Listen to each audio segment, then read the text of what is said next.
And that's the way it goes because we're rolling. Right. How is everybody doing this evening? My name's Lon Naylor. I'll be your host for the Screencast Video Coaching episode tonight. We didn't have any pre-submitted questions, so I think what we're going to do is just ramble on through a few of the video content resources and tricks and things like that. So I have a couple of resources that are kind of new, but more importantly, I think I'm going to even take the opportunity to kind of show you a few tips and tricks on how to use the things in your Camtasia projects. Truth be told, like I say, you can go out and you can find all different kinds of stuff, graphics, motion elements, any number of things, transitions, and oh gosh, there's just all kinds of stuff we can use for video content to kind of keep us going and to get our videos in a kind of professional type shape. And that's kind of what I mean by video content resources, things that we can use to embellish, to engage, and to add that professional touch. So there's tons of stuff out there, and I'll give you a couple of my favorites. We're going to go off the cuff here, and we're just going to walk through a few things that might be useful. So hopefully that will kind of play into some stuff that will be handy dandy for you. Mike mentions excellent Webby with Damon earlier, super tips. And a pat on the back to me. Oh, thanks, Mike. Hello, boy. Because actually, I'm going to cover some of that. Our good buddy Damon Nelson over at the Video Penguin place asked me to be a guest on his webinar last Friday, I guess. And we were talking about using one of these elements from a new product called DropMock and how to use the video green screen effects inside of Camtasia. So yeah, we're going to go ahead and touch on that. Let me see here. This isn't a hugely scripted kind of a thing. Generally, we'll see about some of the stuff I'm playing with and whatnot. When it comes to stuff for video content, of course, Presenter Media is like my favorite. We have tons of stuff inside the members area on Presenter Media, so I'm not going to really go over that, but I did just want to give it a little bit of a mention here because it is just a wide variety of advantages and things that we like it for. Let's see, another one, and Mike mentioned this earlier, is one called DropMock. Right, DropMock. And what this does is it lets you customize imagery a la Photoshop without having to have or use Photoshop. Now, I checked this out, and they've made some improvements based on some feedback and stuff like that. There are a couple of us that were talking to the developers, Lee Pennington, and giving feedback prior to the launch. So we got some good stuff that got taken care of and whatnot. Let's just go ahead and I'll show you real quick how this works. Again, this was a great deal on the launch special, and I'm going to show this just as an example of a tool. Before we get into that, I'll tell you there are a couple of things I did not like. Not necessarily even technically about it, but more related to the offer. So you can get, a bunch of these templates in a front-end offer, which is, pretty normal. And then you have the opportunity to get more templates in an upsell or an OTO, one-time offer. And that's all well and good. That's pretty standard practice. What I did not like was that in order to have the developer rights, in other words, to be able to create these and sell them to clients, you have to purchase like the OTO, and I think it's a monthly kind of a thing. And that just irritates me to no end. So it is what it is, and it's a trend we're kind of seeing that I hope doesn't necessarily get too pervasive. If you, for example, create stuff for clients, then having this abundance of things that you can do, is certainly kind of useful. And I'm going to show you how to do this without DropMock. But let's just take a quick look because, I thought this was kind of sweet in a lot of respects. So you see all of these different templates. And in fact, on the Facebook group, there's a post on there where if you send me your URL, somebody put in a URL for their website. in the chat box, or in the question box rather, and we'll just make one. But on the Facebook group I said, hey, if you give me your URL, I will make one of these images for you. So somebody put in give me a website. Anybody got a website hanging out there? Okay, Donna, let's try this. This is something I really kind of like. So I'm just going to put in the website URL. It's going to go grab a screenshot from it. And this might not work as well on a piece of paper here, but certainly for some of the computer monitors or stuff like that, could be kind of sweet. And it's going to pop it in like that, right? How cool is that? You can also add text effects and, meme text and do all kinds of futzing around with it. I'll go ahead and grab this real quick and download it. And let's call it Donna and put it in the directory here. And Donna, hit me on Facebook. I'll send this to you. Yeah, so it's kind of neat. Well, one of the things I was thinking is that let's look at the laptops and the monitors. So, for example, here is an image that, again, you could put a website on, like we just did. But I kind of thought it was interesting that it had almost this poster board, whiteboard kind of area over here. And I thought, well, couldn't we put a video inside of here also? So there's a couple of little tricks that I kind of racked up to do that. So let's try it. In PowerPoint, I basically created myself a green screen image. So I'm just going to do it from scratch here. We'll create a new slide, and I'll set the layout to blank. And then I'm just going to right click on it, and I'm going to format the background, and I am going to choose with the more colors here a very bright, hideous color of green. Okay, so now I have a slide that is basically completely one solid color. If we think of this as our green screen, with camera green screens you're going to have wrinkles and shadows and all that good stuff. None of that is here. This is one solid color. It's going to be very easy to remove in Camtasia. Well, I kind of got to get this out as an image, so what I'm going to do is just go to File, Save As, and we'll browse somewhere. And let's see, let's call it green screen. But instead of saving it as a PowerPoint presentation, I'm going to save it as a PNG image. We'll say save, just this one, right? So now I have this, it's not 1280 by 720, but it's close, green screen image. So if we go back to DropMock here, and I click here, instead of grabbing an image from a URL, oh, by the way, if you have Usign, you can import all of your Usign images. I'm not going to get into that, but here, so here's my green screen background. I'll open it, and I don't have to crop it or anything because it's all one solid color. I'm just going to hit save. And the nice part is that it's just going to size it and put it right in there for me. Okay, so I basically did this for a whole bunch of images, and then I pulled them into Camtasia and just preview a couple of them. But you'll see that there are a bunch of different images and different layouts and stuff. And what I'm going to do is I'm going to kind of show you how we manipulate some of these. In fact, I created a sample video. Let's see, let's just roll through here a little bit. And I'm just going to kind of scrub. We'll let it roll. Let me mute it first.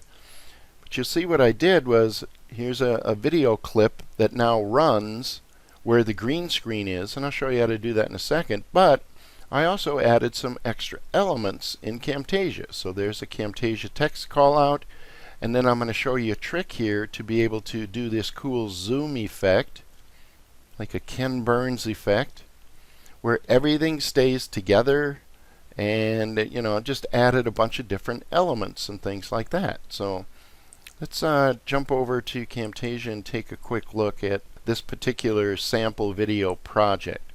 So here's the actual project that I created that video with, and I just started off with a little bit of an intro, and then basically this should look kind of familiar right here. It's that image that we basically just created in Dropbox.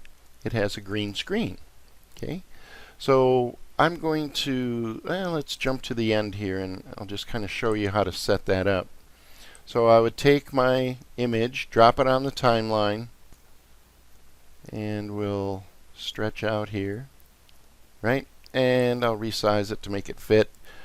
Not all of the images are widescreen, so you just got to kind of monkey with them, but it's no big deal. So the first thing I'll probably do is click on it and then go to the visual properties, scroll down, and remove a color, right? And here's one of the tips, is that a lot of times with green screen in Camtasia, I don't know why this is, but it remembers the last color that you used, which is kind of handy, I guess, but if it's not exactly the same as the last color you used, watch if I pick the eyedropper tool and tell it to remove this. Well, it doesn't do it properly, because by default, as soon as I clicked remove a color, it removed the previous color, but it wasn't the correct color. I don't want to get too much into the weeds on that, but here's how I fix it. So let me uncheck that. Remove color, change this to anything else, as long as it's not, green. And then grab your eyedropper tool and boom, now it's all gone. And you can mess with the tolerance and all the standard green screen stuff. Okay? And at this point, it's really simply a matter of putting whatever content you want. I'll go ahead and drop it on top just to begin with here, because I want to resize it. Okay? Now, I don't need to get it the exact size of the monitor, but I just kind of want to get it close. Right? Okay, something like that. Because now what I'm going to do is drop it underneath and watch what happens. See that? Now it crops in perfectly into the monitor. And the reason, of course, it does that is because we have multiple tracks, multiple layers, right? Whatever is on top rules, so to speak. Then, because this green area here is keyed out or removed, that which is underneath will show through. Okay? And then at this point, you can, like I say, just add callouts. And let's jump back over to the other part here, and I'll show you a couple of tricks. So that little process I went through is essentially exactly what's going on here. But you'll notice I added a text callout. And then I added another text callout. So it's really just kind of whatever you want to put in there, that kind of thing. But you'll also notice that I grouped those elements from before. Right? So here's my PNG Dropbox image that's green screened out. Here is my Joey video, my Joey puppy video. And the reason I group them together is because, let's look down the road here just a little bit. I did a combination, let's look right there. So this is just a PNG image, but you'll notice I have my video clip, and then I added another image. Okay?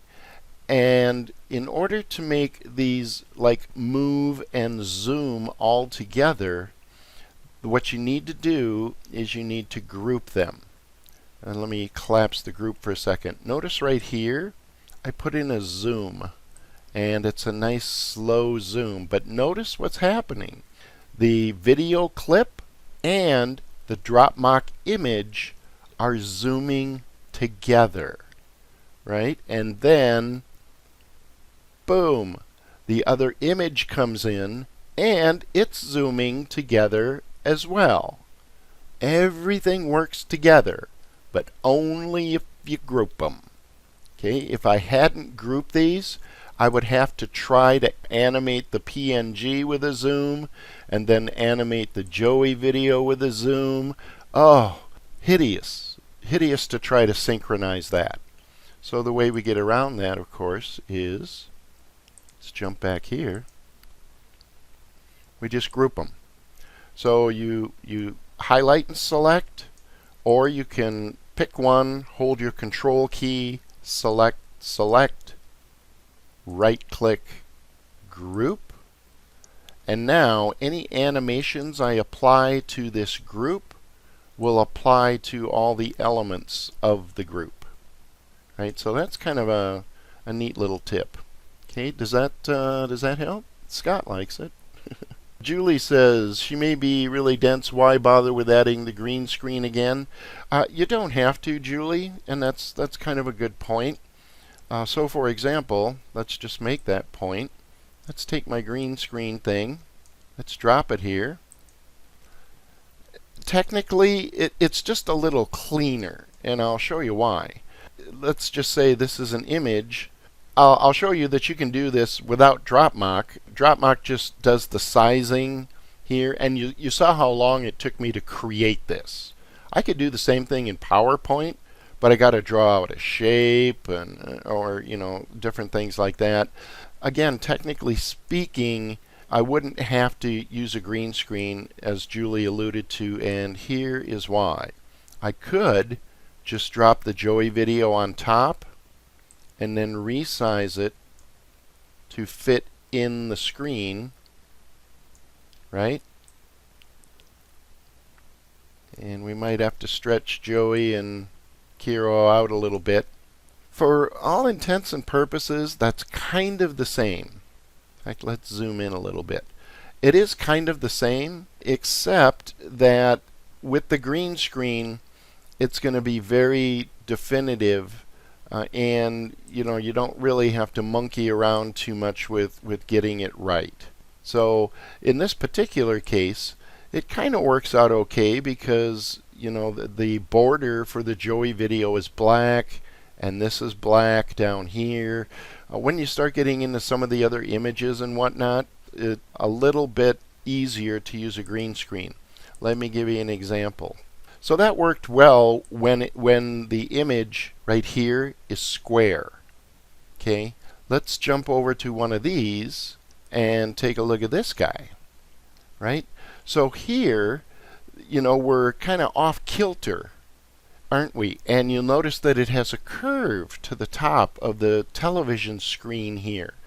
Well, if I didn't have a green screen that perfectly fit that, then I couldn't just drop the Joey video on top of here and have it look right. It would be a nightmare. In the case here, though, where it is crooked, I did use a little bit of finagling, and let's just look. So for example, the nice thing about in Camtasia is what can we do? Well, we can, rotate stuff, but if we go to the visual properties, I can also twist it around in 3D space, right? So it's not abundantly apparent in this one because pretty much I'm just messing with rotation because of the way that the monitor is, or the television is sitting. So I just kind of, line it up with the parallelness of the monitor here. Let's jump over to one other one. Well, just to wrap that point then, you'll see that it looks like it's inside the television, right? So that's why. And then in this particular case, let's open this guy up. There's my clip. I can also rotate it not just, around this way. I can rotate it in 3D space and tilt it, literally. Right? So it gives me, for some of these different kinds of perspectives, and again, all I did was kind of just make my video box here match the lines of the perspective. So that's kind of the major reason. So let me see, how would you do such a thing without something like DropMox? I don't know, let's go to one of my other favorite resources, and that is, here we go, Pixels. If you guys don't use Pixels for like stock photos and footage, this is the bomb. Sweet. One of the biggest reasons for the bomb is right here. They are Creative Commons License 0, which means they are free for personal and commercial use, no attribution required. Okay, so let's just search for monitor and see what we can find. Here we go. Kind of drop mock looking, right? So could I do the same kind of trick here? Yeah, I probably could. In fact, it wouldn't even surprise me if some of the drop mock images, they just put them into their software and then defined those regions. But I could certainly, grab this guy, and if I wanted to do it, kind of drop mock like, I could put this into PowerPoint and then draw, myself a green screen and save the whole thing out as an image. Deb says, show it please. Okay, Deb. Let's do one. Let's do it. Okay, so here we go. We got a drop mock like image. Here you go. Drop mock 101. Let's see. I'm just going to, for demo purposes, I'm just going to copy this. Let's go to PowerPoint. And let's add a new slide. Layout blank. And paste her in there. And let's resize it. I'll give you a tip here. What you'll notice is that a lot of the images on sites like Pixels or Pixabay or Unsplash.com, all of those are free sites, that basically work the same way. But notice that my slide here is widescreen, and for my video, that's pretty much what I want, like 1280 by 720. Well, most of the images aren't widescreen. So here's kind of what I would normally do here. You could kind of stretch it out, and some images, of course, don't really matter if you just kind of go like that. Who really cares? I mean, that might work. But here's a little trick in case you want to maintain your aspect ratio. So let's do this. Let's click on the image. I'm actually going to make it bigger. We'll zoom out just a little bit. So now it does fill my entire slide, but I got some overlap here. I could roll with that, but here's kind of what I do.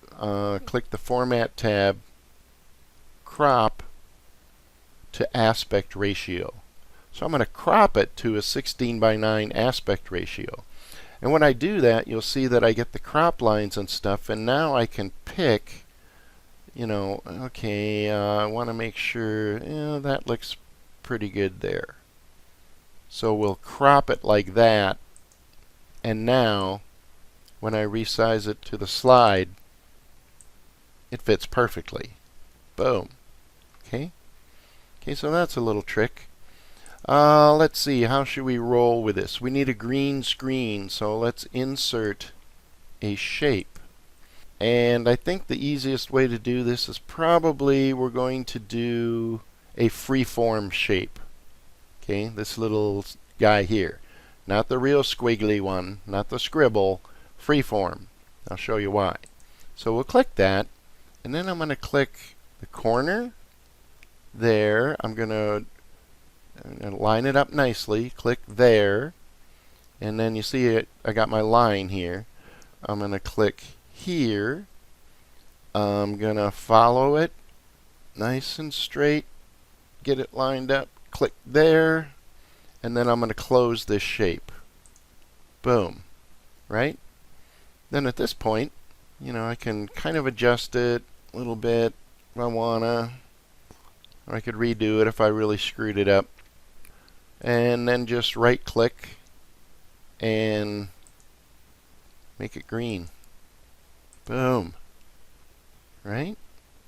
So now, probably group them, select everything, group those two together. Although technically I wouldn't have to. Now, there are a couple of things you could do. I could right click and save as picture, but I think I get a bigger, better picture if I use the file save as method and save it as a PNG. There you go. Does that make you happy, Deb? Right, so yeah, we could do this all day. In fact, since the Creative Commons license is 0, what I'll do is I'll tweak this up a little bit. I'd also get rid of the outline color. No outline.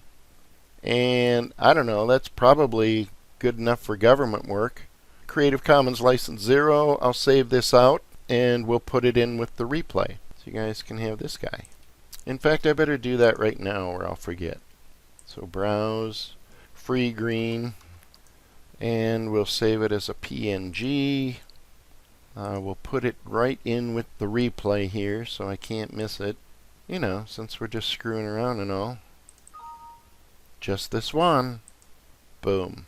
There you go. But you can do a lot of fun things with green screen and PowerPoint. Here I just have a slide.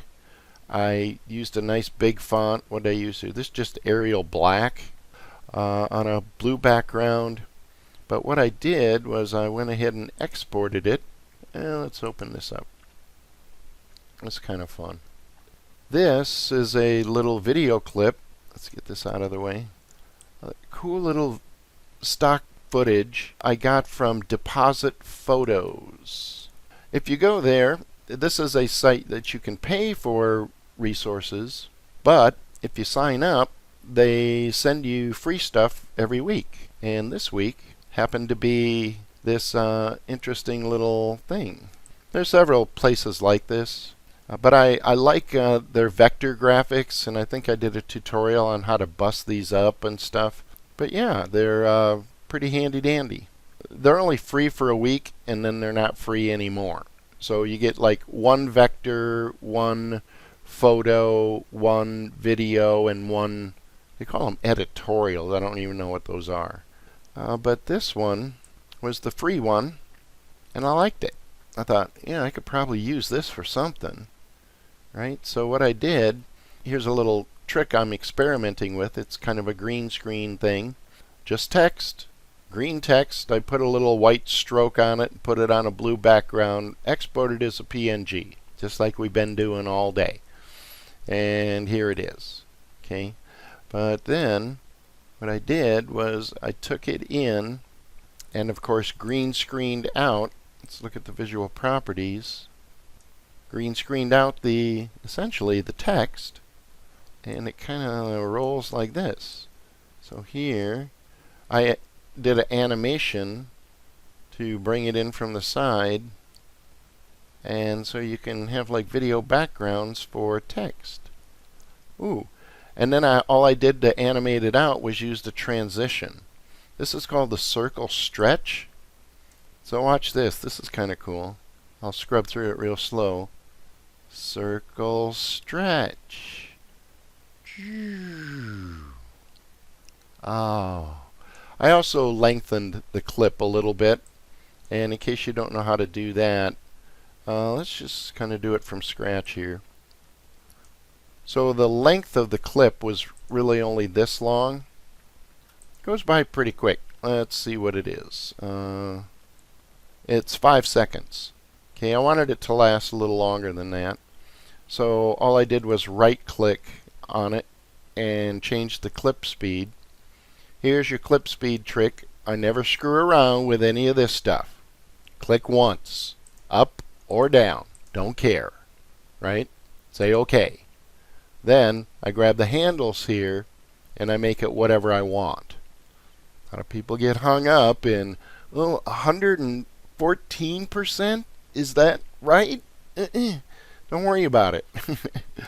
Just get your get your handle here and then make it however long you want. Okay, so now it's a nice slow kind of thing, and we'll drop our image on, and we will key it out. Click on the green screen element, visual properties, remove color. See, and in this case, the color that I used last was indeed, the same as the one I've been screwing around with in PowerPoint. I suggest if you want to do, some of these green screen things, you pick a color. And let's see what this is actually. This is kind of good. You're not going to find this particular lime green in a lot of, stuff. So let's see what it is. More colors. Custom. 02550 is your RGB. 02550. I didn't plan that. That's kind of easy to remember. It's 255 watts of green. Don't touch that dial. But there you go. That way, every time in Camtasia I go to green screen one of these elements that I've created, boom, it's just going to kind of work. But again, otherwise, just pick something else, then use your eyedropper, and boom, life will be good. Let's go ahead and zoom in here. I'm using my mouse wheel to zoom in. Of course, you might want to mess with the tolerance. So I would look for any, green remnants up here, and you can pan around by holding the space bar when you're zoomed all the way in and dragging around. Okay, so I don't see any. Let's see if I can make some green just to demo that for you. No. That's the nice thing about using a solid color that shows up nowhere else on your slide here. It just keys it right the heck out of there. Alright, and I'll go shrink to fit. Boom. Okay. I noticed they added a bunch of new ones too since last week. You can do some weird kind of things like put images on t-shirts. Really depends on the image. And I created a couple of coffee cups and stuff like that in my testing directory. For those of you who don't know, I rarely will recommend something unless I test the heck out of it. So here's a drop mock image for you. Boom! What do you think of that? Do I ever use GIMP for this kind of work? asked Stuart. No, I used GIMP a little bit when it first came out. I don't know. I guess as opposed to Photoshop, GIMP is kind of an alternative. But quite frankly, I don't really want to work that hard. If I can't do it in PowerPoint or with a tool like maybe Canva or Dropmock or something like that, then I'm hiring it out pretty much. I made this in like 30 seconds in Dropmock. It would take me 2 days to do this in Photoshop or GIMP or anything like that, because I suck at those things. Coffee cup wraps around. Yep, do a coffee cup. Coffee cups I found. Actually, we'll take Therese here and see if we can do a coffee cup. The coffee cups, where they want to put the image, I think is too much. They go too far into the cup here. So let's put Therese on there, because she's awesome. So here, I would have to stay within the confines of the crop, just because of the difference in the size of my image and the size of the crop, what needs to be pasted on the cup. So we'll just go ahead and try that. We'll say crop and save. There might be a couple of other tricks I could do there too. I'm not really sure. I haven't really tested that. But we'll just kind of see what we get out of the box here. The other thing I kind of like about it is it's been wicked fast for me. Even during the launch, when I know people were hammering on it, the thing just ran like a scalded dog. Seems, in fact, this is the slowest I've seen it run. So there she is, on a cup, just like that. Okay, everybody, if there are no more questions, I will call it an evening, and I'll see you all later. Have a good one.